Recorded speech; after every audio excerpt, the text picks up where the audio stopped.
With Kurtuba Online Academy, we mold young Muslims to become grown leaders of their deen, an approach that enhances their love and understanding of Islam.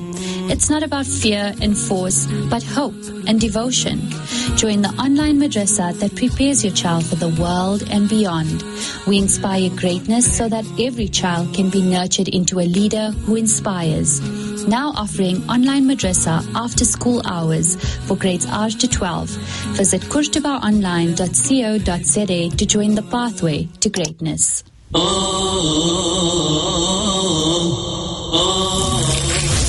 Sabahul Muslim is proudly sponsored by Shiraz Auto. For all your Mercedes-Benz sales, service and parts requirements, call Shiraz Auto on 011 213 1100 or visit our website at shirazauto.co.za.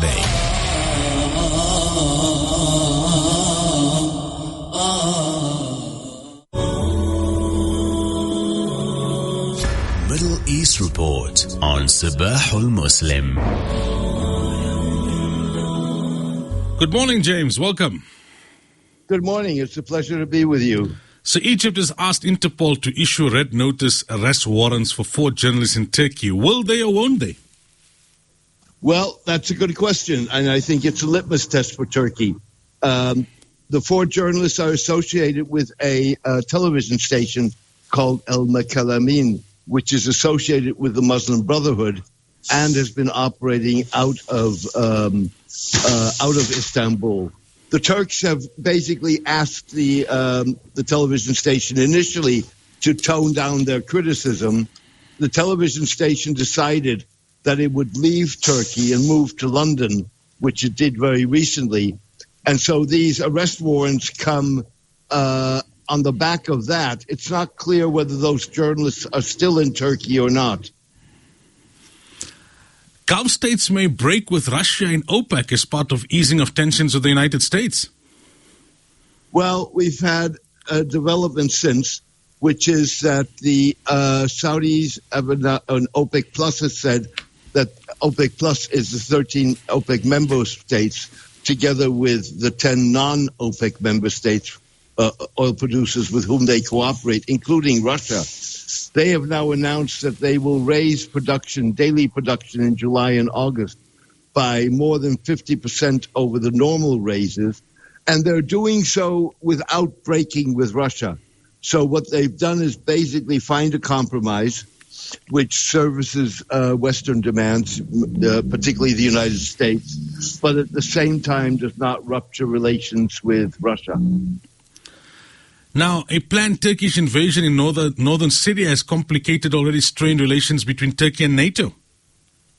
Right. So you already have strained relations over the Turkish objections or demands and conditions for Finnish and Swedish membership in NATO. On top of that now, Turkey has said that it will revive its invasion of Syria, northern Syria, which started in 2019, but was then brought to a halt under U.S. pressure. And that's this time round designed to create a 30-kilometer buffer zone and push U.S.-backed Syrian Kurds further back from the Turkish border. And of course, if you now have 2 Kurdish-related conflicts within NATO regarding put up by Turkey, membership of the Scandinavians and the military operation in Syria, then obviously that complicates things. And then the UAE extends the detention of activists who have served their 10-year sentences for demanding their democratic rights. So you had a trial about 10 years ago that was denounced by Amnesty International and other human rights groups effectively as a sham and as having broken due diligence and normal standards of justice. Those were primarily people who were suspected of being associated with the Muslim Brotherhood, many of them Emiratis, and they were there were 94 defendants. Many were given life sentences. 10-year sentences.